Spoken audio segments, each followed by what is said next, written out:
Allez, Bourso Live, ça continue, c'est depuis ce matin, première édition, pendant 3 jours, ça se passe ici sur Boursorama. E-salon de la bourse, il y en a pour tous les goûts, pour tout le monde, les débutants, les confirmés, les experts. Moi, on m'a collé le premier jour, je suis ravi d'être là avec vous, donc avec les débutants, ceux qui s'initient au marché, et notamment à l'ESG. Avant que je vous parle du programme, de cette bonne demi-heure qu'on va passer ensemble, déjà vous rappelez que de 9h à 18h, comment ça se passe, vous vous connectez, l'identifiant évidemment, vous vous baladez, il y a des stands, comme dans un salon réel, sauf que là ce sont des e-stands. Vous assistez à des conférences comme celle-ci, mais il y en a d'autres. Celle du jour porte sur ce qu'on appelle l'ESG, la finance durable, la finance responsable, la finance éthique. Tout ça, c'est pour dire la même chose, en gros. Une finance qui est plus au service, on va dire, de la société et de l'économie réelle. Retenez ce sigle. ESG, parce que vous allez entendre parler de plus en plus, déjà dans la demi-heure, mais même dans les semaines, voire dans les années qui viennent. Pourquoi ? Parce qu'il y a une foultitude de questions. Comprendre ce que font les entreprises en matière justement d'environnement, comment est-ce qu'elles réduisent leur empreinte carbone, comment est-ce qu'elles polluent moins, pour le dire autrement. En matière de social, quand on dit c'est le E, le S, le G. S social, est-ce qu'elles pensent au bien-être de leurs salariés. Et puis en matière de gouvernance, G de gouvernance, c'est moins facile à appréhender. C'est en gros, est-ce qu'il y a des contre-pouvoirs au sein d'une entreprise. Et puis cette question évidemment qui vous concerne, qui nous concerne, est-ce que les investisseurs, notamment particuliers mais pas seulement, ont un appétit de plus en plus marqué pour cette finance durable, cette finance responsable qui cherche à allier performance et durabilité. Voilà donc pas mal de questions qu'on va se poser comme ça dans cette demi-heure. Qui dit conférence dit évidemment intervenants. Ils sont deux aujourd'hui, ils ne sont pas avec nous, mais ils sont là aussi en digital. C'est Fabrice Ramouni d'abord. Bonjour. Non, ça c'est pas Fabrice Ramouni, ça c'est Gilles Vermeaux-Desroches. On le salue, bonjour. On n'a pas le son, mais c'est pas grave, directeur du développement durable chez Schneider. Bonjour. Allez, il appuie sur le petit Bonjour. bouton, c'est mieux là. Comment ça va, Gilles? Non, non, moi le son il marche. Bon, mais c'est pas grave, on vous entend, c'est l'essentiel. Fabrice Ramouni, est-ce qu'il est là lui aussi? Bonjour à tous, je vous entends très bien. Bonjour Fabrice, responsable du département indice chez Euronext. On commence, vous restez avec nous évidemment Fabrice, on vous reprend dans quelques instants. Gilles, on explique pour les nuls dont j'ai fait partie pendant longtemps, en tout cas pour les béotiens, les néophytes, sur toutes ces questions d'ESG. En gros, l'ESG, je parle sous votre contrôle, c'est de dire que l'entreprise n'a plus seulement vocation à faire des profits, qu'elle s'inscrit dans une logique beaucoup plus large et qu'elle cherche à faire du bien, en tout cas moins de mal à la planète, qu'elle cherche à réduire son empreinte carbone. Là, c'est une question pour Gilles Vermeaux-Desroches de chez Schneider. C'est ça une entreprise qui est responsable, c'est elle cherche à moins polluer, une moindre empreinte carbone, c'est aussi voir, encore une fois, penser au bien-être des salariés, et pas seulement, c'est tout ça mis ensemble. Ouais. ESG, pour moi, c'est une entreprise qui construit sa performance sur la cohérence en pensant à la fois au très court terme et au moyen terme. Pourquoi je dis la cohérence? Parce qu'au fond, une performance court terme, ça peut s'inventer dans une entreprise en coupant le budget d'innovation, en étant un peu rude avec des salariés et en réduisant sa masse salariale, en respectant pas l'éthique dans tous les coins de l'entreprise et en faisant pas face à une évolution de l'entreprise pour le bien commun. Au fond, ce qui me paraît important, c'est de bâtir sa performance du moment. Quand on parle d'ESG, ce n'est pas pour tuer la performance du moment, c'est pour construire une performance qui donne confiance à tous les partenaires de l'entreprise. Déjà, qui donne confiance aux partenaires investisseurs sans laquelle l'entreprise n'aurait pas l'avenir dont elle a besoin pour grandir, en se disant, quand j'investis dans cette entreprise-là, je ne suis pas en train d'être contre les droits de l'homme, je ne suis pas en train de salir la planète, j'investis parce que cette entreprise, par ses solutions, a un impact positif pour la planète. C'est important pour les salariés parce que quand je suis dans une entreprise qui respecte les enjeux de ESG, probablement que mon bien-être, ma confiance dans le métier que je fais, ma capacité d'en parler avec ma famille. On sait maintenant que dans les familles, les enfants sont plus mobilisés que leurs parents. Il est question d'être fier de ce qu'on fait pour probablement être meilleur dans la manière de le faire. Et puis, on sait aussi que les entreprises, aujourd'hui, elles ont besoin de réputation, de reconnaissance, et que toute entreprise qui ne respecte pas l'éthique, même si c'est dans un endroit quelque part dans le monde, va se retrouver endommagée en termes d'image tout partout au niveau mondial, et probablement en termes de performance, il pourrait y avoir des boycotts, etc. Donc pour moi, l'ESG, c'est bien comprendre qu'une entreprise est en relation avec toutes ses parties prenantes, que la meilleure manière de servir chacune de ces parties prenantes, y compris l'investisseur, et particulièrement l'investisseur qui n'est pas là pour changer toutes les 3 minutes de thèse d'investissement, de lieu d'investissement, c'est par l'ISG lui donner l'assurance que la performance qu'il rencontre aujourd'hui, elle sera encore là demain dans une entreprise qui a bien compris qu'il valait mieux servir le bien général, le bien commun, que s'en moquer parce qu'on fait ces petits calculs court terme. Donc les critères, comme on dit, non financiers, extra-financiers, ne sont pas incompatibles avec des critères financiers. Une boîte doit être bien gérée, mais sans chercher la rentabilité, c'est ça, à l'extrême, à la petite semaine. En tous les cas, c'est un chemin à construire. L'ESG et la performance d'une entreprise, c'est comme un marathon sans ligne d'arrivée.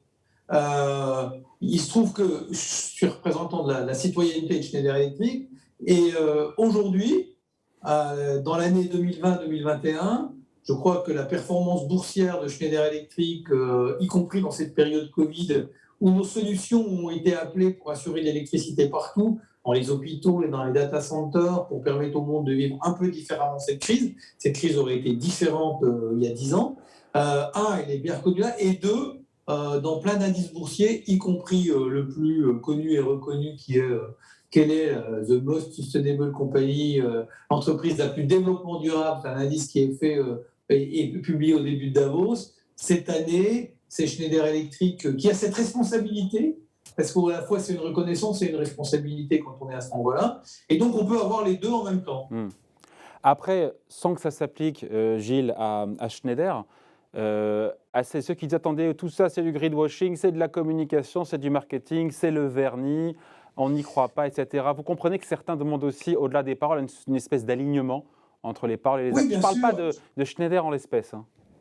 Oui, je suis d'accord.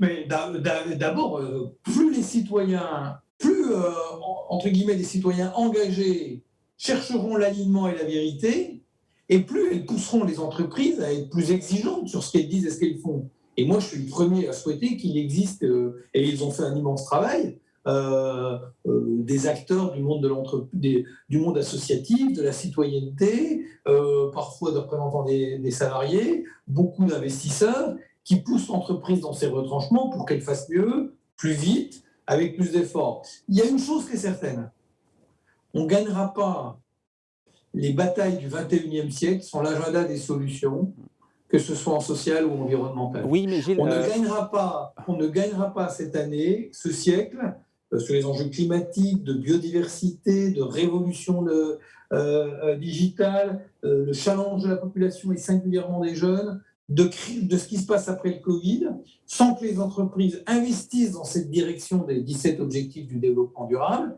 Et plus une entreprise est poussée là et peut le faire, et mieux ça marche. On ne pourrait pas, vous et moi, être plus engagés si demain, il n'y a pas des entreprises qui font le choix, s'il n'y a pas des agriculteurs, des entreprises agroalimentaires qui mettent sur le marché des produits bio, des produits plus locaux, etc., s'il n'y a pas des constructeurs de véhicules qui vont passer à l'électrique, s'il n'y a pas des gens qui pensent le mini-grid, la géothermie, d'autres manières de produire et de consommer de l'électricité, c'est l'entreprise qui porte ça. Et donc, l'investisseur a tout intérêt de choisir cette vision-là. C'est difficile de s'auto-décerner un brevet de virtuosité en matière justement de durabilité, d'environnement vis-à-vis des salariés. Sur quoi on s'engage? Il y a des objectifs chiffrés, il y a un suivi pour dire voilà ce qu'on vous a promis, voilà où on veut aller. Vous voyez?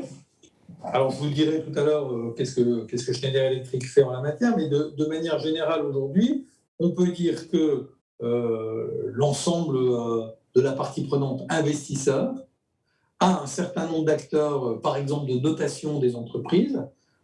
Ici, on est en France, on se rappelle de Vigeo, dont les rênes sont dans les mains de Nicole Notat, l'ancienne patronne de la CFDT, qui fait une note de, je crois, 8000 entreprises mondiales, et particulièrement toutes les européennes, avec l'indice Euronext pour savoir lesquelles sont plus le développement durable. On connaît bien le Dow Jones Sustainable World, qui est fait par un autre acteur qui s'appelle SAM, qui place aussi toutes ces entreprises pour savoir lesquelles sont les meilleures, les moins bonnes, les plus engagées. Je vous ai parlé de l'indice de Davos qui est fait par une structure qui s'appelle Corporate Knight.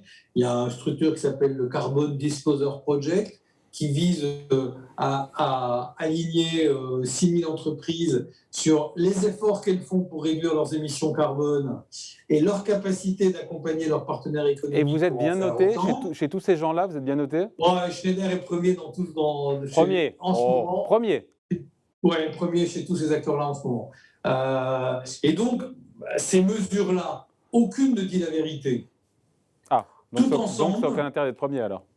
Tout ensemble, parce qu'elles ont des axes différents, etc. Mais tout ensemble, elles arrivent à mettre en avant, alors on parle beaucoup des grandes entreprises, là, il y a aussi un acteur de notation français qui s'appelle Ecovalis, qui note 50 000 entreprises. 50 000 entreprises, on va beaucoup vers les moyennes et petites entreprises, y compris en France.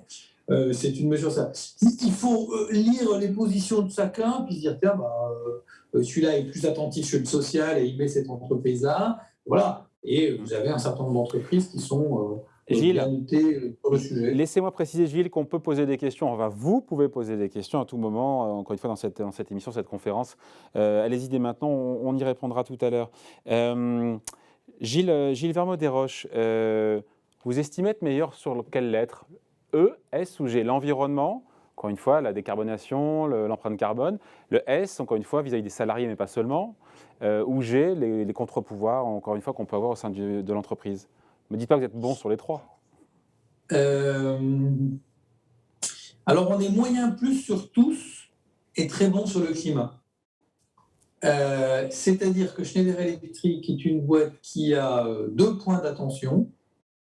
Un point d'attention que l'on doit beaucoup à son président Jean-Pascal Tricoire depuis 20 ans, de penser tous les ans le renouveau de la stratégie de l'entreprise pour qu'elle soit à même à répondre aux grands enjeux de la planète et qu'elle en tire une opportunité de business. Que notre innovation, 5% de notre chiffre d'affaires, nous permette aujourd'hui de construire ce qui permettra en partie de résoudre l'équation climatique du moment, qui passe en particulier par rendre l'ensemble des consommations énergétiques vers l'électricité, puis de rendre green l'électricité partout dans le monde, et en même temps d'utiliser le digital pour que l'on fasse un dialogue entre la consommation et la demande. Vous voyez, là je vous réponds. Il y a une demi-heure, j'accueillais sur le nouveau site de Schneider Electric à Grenoble qui s'appelle Intensity, le maire de Grenoble, Éric Piolle. Ce site-là est réputé aujourd'hui le plus développement durable de la planète. 37 kWh du mètre carré, tout usage confondu, c'est-à-dire le restaurant d'entreprise, l'ensemble des ordinateurs, parce que des fois on enlève quelques usages, et intégralement couvert par les panneaux photovoltaïques qu'il y a sur le toit du site, et puis en complément de la géothermie locale, on achète et on revend l'énergie aux producteurs d'électricité locale. À la fin de l'année, la facture est zéro, c'est vraiment neutre, et en plus on aura remis sur le réseau local, pour les voisins de Schneider Electric, de l'énergie verte. Alors attendez, Gilles, vous avez un site comme ça, c'est exceptionnel, il y en a un. Combien de sites vous avez dans le monde? Il n'y en a pas un, il se trouve que c'est le dernier qui est construit. Ouais. On voit bien que c'est l'innovation et qui va faire avancer. Donc la grande force de Schneider Electric dans les enjeux ESG, c'est probablement d'amener à des prix acceptables pour tout le monde des solutions qui font un progrès vertigineux. Et ceci parce qu'on mise sur l'électrique, on mise sur le digital, sur le véhicule électrique de demain, sur l'usine du futur et son jumeau digital pour être plus efficient, sur le bâtiment en net zéro émission. Et ce site-là, il n'est pas particulier. Il est fait pour que tous nos clients puissent faire pareil. Et on peut aujourd'hui opérer des sites et ça. Sur ce sujet-là, Schneider est leader. Après, dans le ESG, je pense, et je vous montrerai tout à l'heure comment on le fait, on est très attentif à la dimension sociale depuis longtemps chez Schneider Electric. La chance d'être une grosse boîte française qui, en 40 ans, n'a eu que 3 capitaines, Didier Pinot à l'ancienne, Henri Lachmann, Jean-Pascal Tricoire, et dont chacun est connu pour ses valeurs d'engagement citoyenne. Aujourd'hui tout à fait mondial avec Jean-Pascal, qui a ce regard d'une entreprise qui, sur tous les continents, concourt au progrès. Il y a tellement de choses encore à faire que globalement, on est plutôt équilibré sur le ESG sans forcément avoir une grande être le meilleur partout, mais on est attentif à tous les sujets de ESG. Et pour le coup, s'il y a un endroit où on est le meilleur, c'est sur le climat. Si je devais vous résumer, c'est pas facile, Gilles Vermaux-Desroches. D'un côté, Schneider fait partie de la Mais vous solution. êtes très fort. Non, pas autant que vous, hein. Schneider fait partie de la solution pour réussir cette transition énergétique, parce qu'on n'a pas le choix, il faut la réussir. À la fois, vous faites partie de la solution avec vos produits, mais pour fabriquer vos produits, vous avez une empreinte carbone que vous cherchez à réduire avec ces usines 3, 4.5.0 en mélange. Exactement. C'est ça? Exactement. Bon. Vous êtes parfait. Non, n'en faites pas trop. L'objectif, c'est d'avoir ce type d'usine, d'unité telle que celle que vous avez à Grenoble, partout, c'est ça? L'objectif, il est double. Il est évidemment, de dire à tous les constructeurs, c'est possible de construire aujourd'hui des bâtiments neutres dans des prix qui ne sont pas exorbitants, mais qui sont ceux du marché, premier point. Et deuxièmement, ne pas oublier qu'on construit aujourd'hui simplement en Europe, j'ai le chiffre européen, 1% du bâtiment. Ça veut dire que plus de la moitié des bâtiments de 2050 sont déjà debout. Et ça ne fait pas de bien à la planète de raser tous les bâtiments pour en faire des nouveaux, parce que la construction, c'est beaucoup d'émissions carbone. Donc, on a aussi des solutions de rétrofit, c'est-à-dire de reprise des bâtiments, pour leur permettre de faire de l'efficacité énergétique intelligente, c'est-à-dire de la temporisation. Quand il n'y a personne dans une salle, il n'y a pas d'éclairage, il n'y a pas de climatisation, il n'y a pas de chauffage, etc., etc. Comment on manage tous les usages, comment on crée un mini-grid sur tous les lieux, pour tirer au mieux la réalité locale.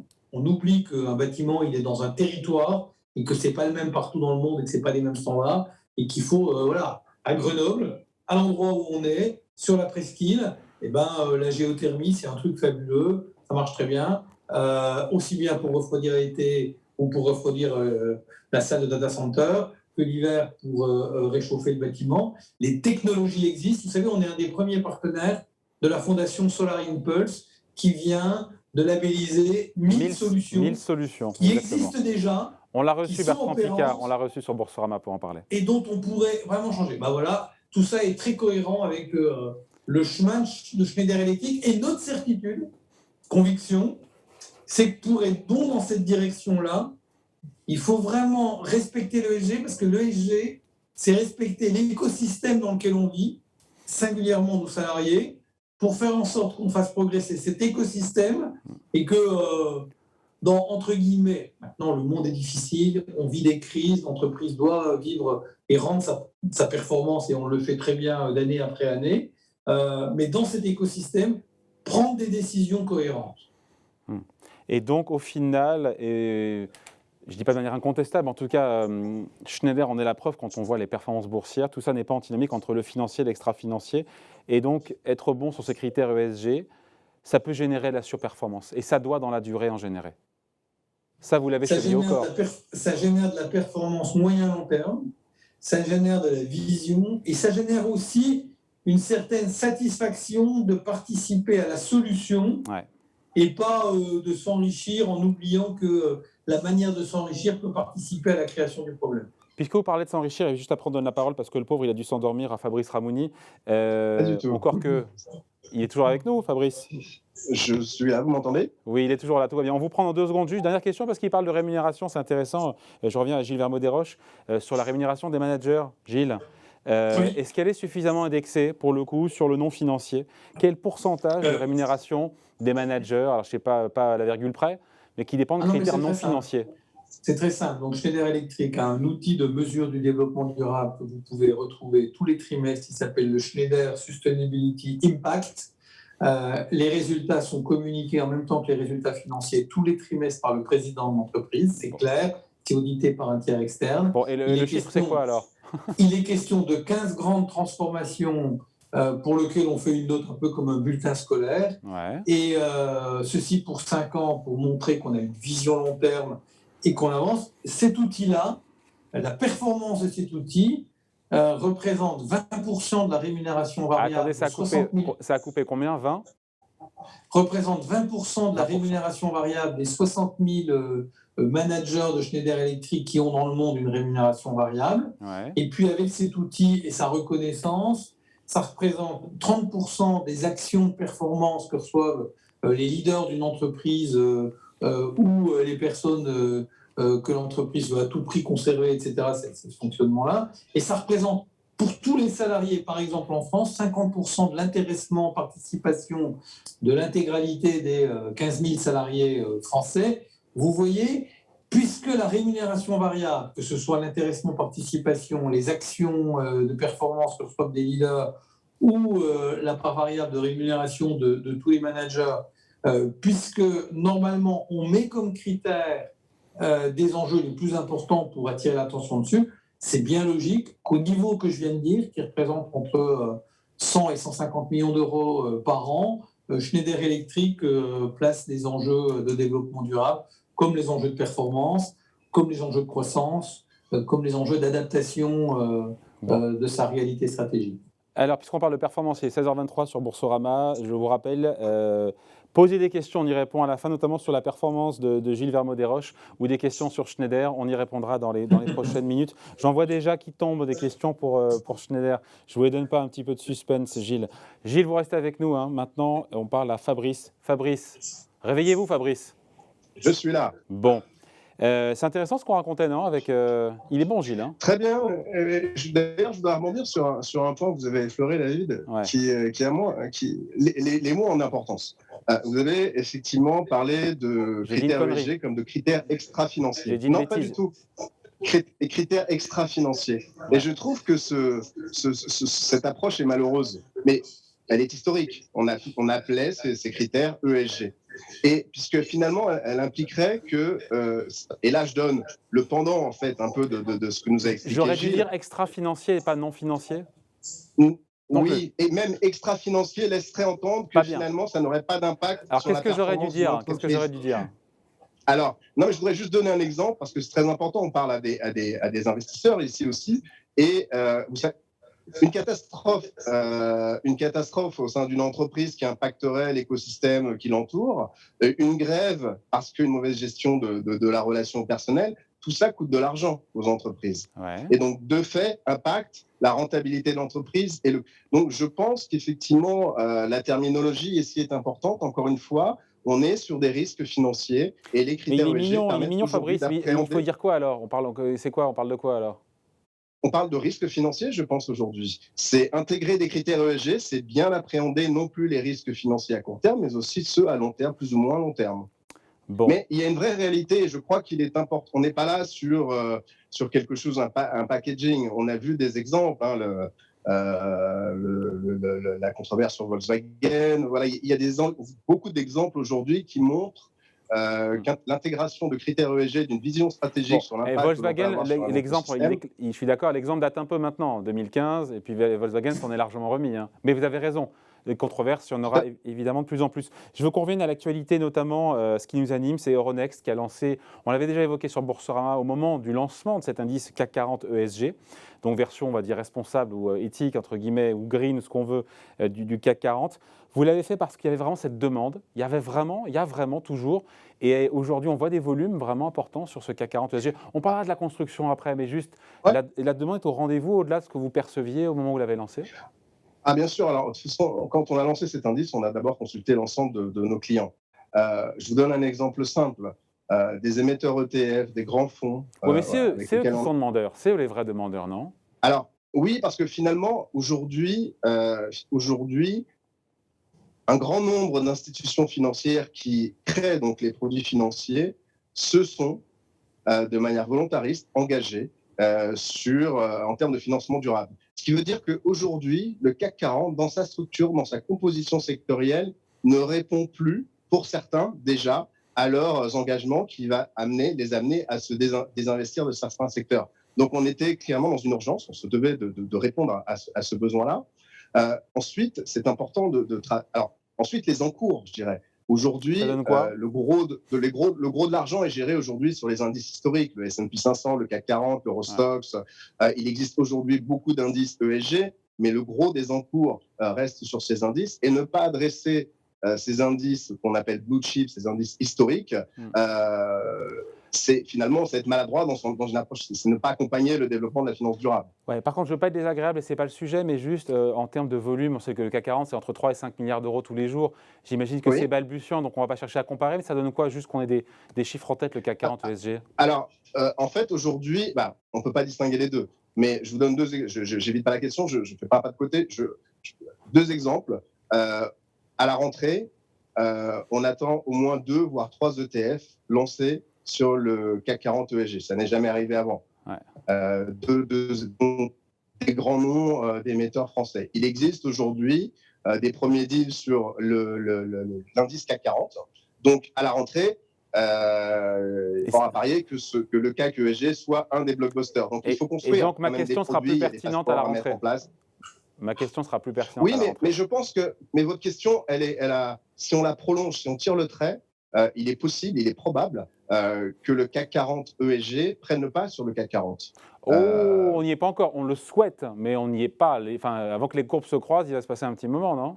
Il y a des effets mécaniques. Des effets mécaniques. Si, grosso modo, l'ensemble des encours aujourd'hui indexés sur le CAC 40 historique basculent sur le CAC 40 ESG, vous allez voir que les effets liquidité aussi au niveau des valeurs vont être là aussi. Donc au départ, Fabrice, départ, cet indice CAC 40 ESG, il a été fabriqué parce qu'il y avait une demande notamment de la part des professionnels, notamment des fabricants d'ETF, mais derrière ceux qui achètent les ETF, ce sont notamment des particuliers. Donc pour le particulier qui voudrait avoir dans son portefeuille PEA, assurance vie, whatever, des grandes valeurs françaises qui répondent à ces critères ESG, il y a cet indice-là.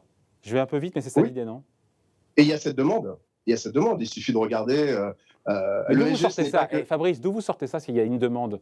Ils avaient fait un sondage Moi, je l'entends, mais vous pensez qu'un client qui rentre dans sa banque, qui a son conseiller, il dit « Ouais, donnez-moi du CAC 40 ESG ». Alors, non, pas le CAC 40 en particulier, mais des investissements basés sur des produits plus responsables, oui, il y a une demande. Je crois qu'il suffit de regarder les résultats des élections européennes, la poussée de cette volonté écologique au niveau européen. Il y a une tendance de long terme, et c'est souhaitable. Je pense qu'on est tous face à l'urgence. Donc, effectivement, le CAC 40, je ne dis pas que c'est l'outil ultime. Je dis qu'il y a au niveau, et à notre niveau, nous, individuels, tous les trois, en tant qu'investisseurs retail, je pense que, si on nous propose 2 produits équivalents, finalement, dont un a un impact positif sur la planète et qui, en plus, prend en compte des risques, finalement, qui vont se matérialiser sur les entreprises, à terme, si le rendement financier est là, voire supérieur, et qu'en plus, c'est une solution durable, je pense que la nature humaine fait que… Évidemment. Voilà. Et là, pour le coup, ça serait la martingale. Je vois des questions qui tombent. Il va y en avoir pour vous aussi, hein, Fabrice Ramouni. N'oubliez pas de poser des questions. On est en direct sur Boursorama. Cette conférence, petite question, on y répond juste après. Juste sur la création, encore une fois, de cet indice CAC 40 ESG. En gros, vous avez tout remis à plat. Et ce n'est pas vous, je crois que c'est l'agence Vigeo, encore une fois, qui l'a fait, mais en partenariat avec vous. Enfin, en tout cas… Alors, pas partenariat, peut-être le mot est mal choisi, mais en tout cas, vous avez délégué cette partie-là à Vigeo. On reprend… C'est genre, on reprend depuis zéro et on trouve 40 valeurs, les 40 plus grosses, qui respectent vraiment ces critères ESG. C'est ça l'idée. Alors, tout à fait. Sur la… Pardon, Gilles. Non, allez-y. Tout à fait, c'est l'approche que l'on a déployée. Alors, bien sûr, on a travaillé avec les fournisseurs de produits. Et un point qui nous est revenu aussi et qui peut-être explique le fait que… en tant qu'investisseur individuel, on a encore un peu de mal à s'y retrouver. C'est qu'aujourd'hui, il existe beaucoup de réglementations au niveau des entreprises, au niveau des émetteurs de produits, au niveau des indices, au niveau européen, la taxonomie, je crois, j'en ai dénombré une dizaine. Quand on a rencontré tous ces clients, ils nous ont demandé, s'il vous plaît, appuyez-vous autant que faire se peut sur quelque chose qui existe et qui fait consensus. Or, en France, on a la chance, par rapport à certains autres pays européens, d'avoir un label qui fonctionne. Si on regarde les encours autour du label ISR, parce que c'est de celui-là dont je parle, eh bien on a cette chance-là, d'avoir une base de travail. Et toute la méthodologie de l'indice CAC 40 est partie de cette base-là. Donc, avec quels critères? Parce qu'encore une fois, pour ceux qui nous regardent, ils disent OK, d'accord, le CAC 40 ESG, hop, les 40 plus belles valeurs françaises qui respectent ces critères environnement, social et de gouvernance. Mais quels étaient les critères? C'est quoi concrètement? C'est parce que ce n'est pas une note de gueule, hein, c'est les émissions de CO2, c'est la diversité dans les conseils d'administration, c'est… C'est quoi? Alors, c'est un CAC 40 ESG qui intègre donc les 3 piliers, E, S et G. Parce que, encore une fois, nos clients nous ont demandé de développer quelque chose de mainstream. Parce qu'il faut donner du temps au temps. Mais aussi et surtout parce que nous avons l'ambition de lancer un CAC climatique qui sera composé de valeurs différentes. Puisque, comme Gilles le disait, les bons élèves, entre guillemets, ou les entreprises les plus vertueuses sur le E ne le sont pas forcément aussi sur le G, etc.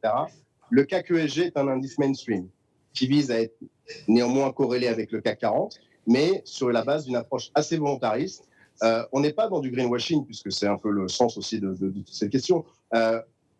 Sur les 40 valeurs, il y en a 10 qui n'appartiennent pas au CAC 40. Oui. Donc on est quand même sur quelque chose d'assez volontariste. Il y a beaucoup de questions qui tombent pour vous, Fabrice. Vous allez voir.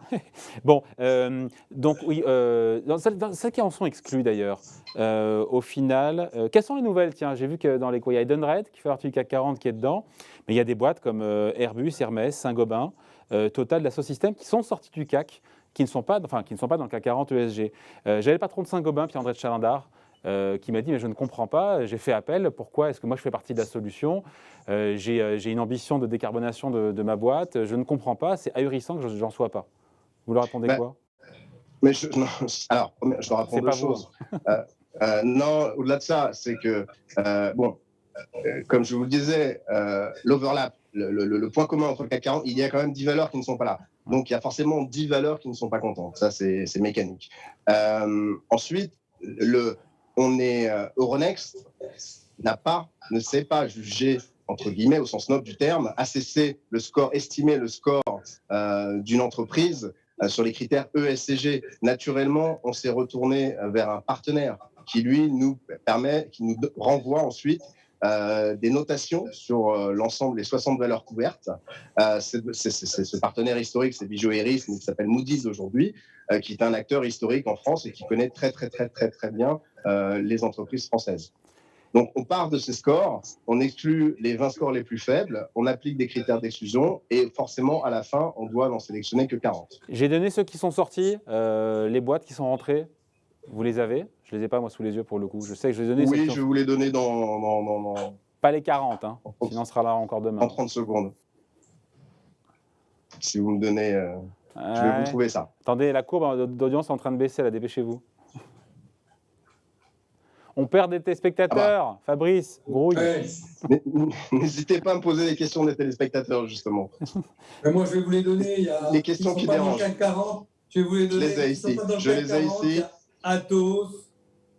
Vous avez Solvay, Sodexo, Sodexo, Arkema, Gessina, Accor, Valeo, EDF et Clépierre. Il n'y a pas et là, je comprends, et j'imagine la réaction de Solvay, tant mieux pour Solvay, mais certains se diront un chimiste qui est dans le CAC 40 ESG. Et je reviens à Saint-Gobain qui fait partie de la solution, qui permet justement d'isoler les bâtiments, notamment, qui en sort. Pour vous, il n'y a aucune incohérence? Non, il n'y a pas d'incohérence. Là, vous faites référence au scope 3, par exemple. Mais ce que je veux dire, c'est que toutes ces entreprises font partie de la solution. Toutes les entreprises, il n'y a pas de jugement sectoriel. Si vous raisonnez par là, on exclut ad vitam aeternam les énergiciens, des secteurs. Mais or, ces valeurs-là sont des valeurs à impact. Donc, les exclure de fait serait malheureux. D'ailleurs, j'ai une question à ce propos. La composition de l'indice CAC 40 ESG est revue régulièrement. Question de Caroline. Si oui, quelle fréquence? Tous les trimestres. Mais il y a un conseil scientifique, on ne sait pas trop. Il y a conclave, il y a la fumée blanche et hop. Non, pas du tout. C'est une approche très mécanique et c'est le même conseil scientifique qui régit aujourd'hui le CAC 40. Exactement. Et qui se réunira donc en septembre pour la nouvelle composition de l'indice. Autre question de Bénédicte. Merci Bénédicte. Impossible de se retrouver parmi toutes les sociétés de notation. Elle n'a pas tort, Bénédicte. Hein. Elle n'a pas tort. Mais c'est pour ça que nous... Oui, mais alors là-dessus, Rolex n'en y peut rien. Mais alors, deux choses. La première, c'est qu'il y a effectivement une concentration. On a vu une concentration au cours des dernières années. Il y a de moins en moins d'agences de notation. Commentaire plus personnel, je dirais que le fait que l'ensemble de ces agences soient détenues aujourd'hui par des acteurs américains peut poser aussi question. Mais bon, ça c'est un débat pour nos politiques.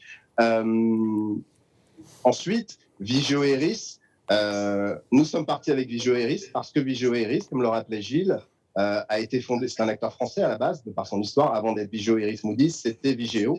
Et Vigeo était une entreprise française et qui a une vraie connaissance des entreprises françaises. Juste une question de David Jacot, donc de moi, que je vais vous poser direct. Vous me disiez CAC Climat et SBF 120 ESG. Deux questions en une. Le CAC 40 Climat, il est pour quand? Et un SBF 120 ESG, c'est pour quand? Le CAC 40 Climat, température, 1,5, voilà. C'est des thématiques. Il est prévu pour la fin de l'année. Bon, mais vous reviendrez sur Boursorama nous en parler. Et le SG... Et lui focalisera essentiellement sur les notions climatiques et donc de Scope 3, comme vous le souleviez, les entreprises qui participent par leurs solutions à la limitation du réchauffement climatique.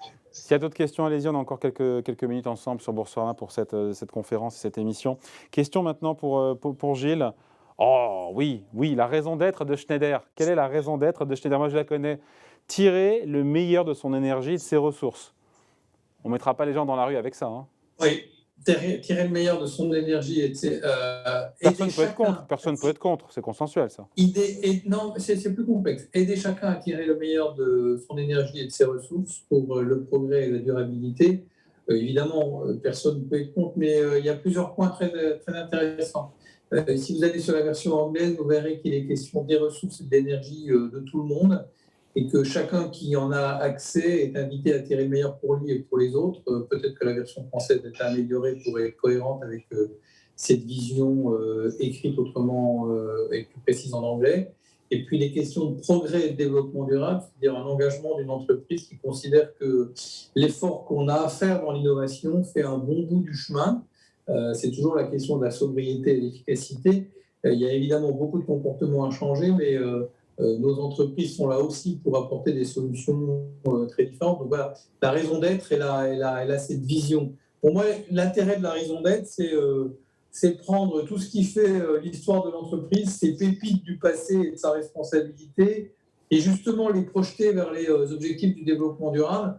Après, il est bien normal qu'elle ne soit pas quelque chose de complètement farfelu. Mais pourquoi ne pas directement, dans ces cas-là, Gilles, de mettre tout ça dans vos statuts et passer en entreprise à mission? C'est en réflexion, c'est en gestation ou pas du tout? Quand vous voyez ce qui s'est passé chez Danone, ça vous refroidit un petit peu? Non, ce qui s'est passé chez Danone ne me refroidit pas. D'ailleurs, c'est passé des choses chez Danone liées à ce qu'est Danone. Et d'ailleurs, je crois que sur ces enjeux-là, il y a une continuité de choix de l'entreprise. Schneider Electric est une entreprise reconnue aujourd'hui pour l'impact qu'a l'entreprise par ses solutions sur...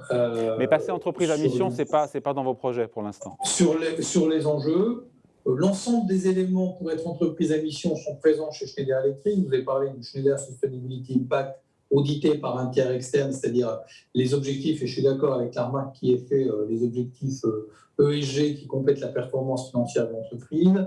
L'entreprise a un comité de parties prenantes qui vient aiguiller, valider, accélérer la compréhension des enjeux. L'entreprise a une raison d'être. Il se trouve qu'à l'endroit où on est, on n'a pas considéré que ça apportait quelque chose de plus, surtout dans une logique très mondiale, où il nous apparaît surtout que quand quelque chose doit avancer sur le sujet, il y a un bout de cohérence mondiale à avoir. Non pas que la France ne peut pas éclairer le monde, mais on voit bien que sur cette loi-là et sur ce sujet-là précis, on n'est pas dans un sujet qui sera répliqué en proximité au niveau mondial. On est plutôt très travailleur sur les enjeux de standardisation, de communication de toutes les grandes entreprises sur le sujet.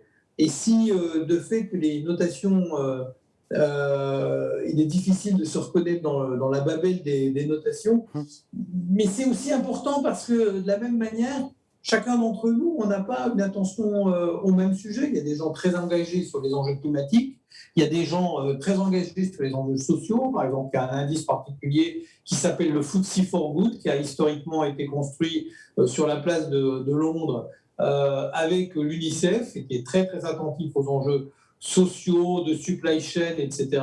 Il y a, voilà, donc j'allais dire, il en faut aussi un peu. Il en faut pour tout le monde. Il en faut pour tout le monde. Chacun est invité d'être un peu plus sachant sur le sujet et ne jamais confier à un tiers externe l'intégralité du savoir pour le suivre les yeux fermés. Bon, Ce sujet-là, c'est un sujet de progrès pour chacun d'entre nous. j'espère qu'au terme de ces 42 minutes passées ensemble, on est un peu plus sachant. En tout cas, moi, je l'ai été et je remercie Gilles Vermaux-Desroches. Merci Gilles, directeur du développement durable chez Schneider Electric. Merci à vous. Belle Merci à vous. performance durable aussi pour Fabrice Ramouni. Merci Fabrice, responsable Merci à vous. du département indice chez Euronext. Je vous remercie tous les deux, je vous dis à bientôt. Restez avec nous sur Boursorama, évidemment, puisque le Bourso Live, ça continue jusqu'à 18h, ça reprend demain. Voilà, avec des conférences, plein de choses. Baladez-vous dans les stands. Excellente fin de journée et à demain. Si vous encore une fois, revenez nous voir sur Boursorama pour ce Bourso Live, première édition sur 3 jours. C'est donc jusqu'à mercredi. Merci, au revoir.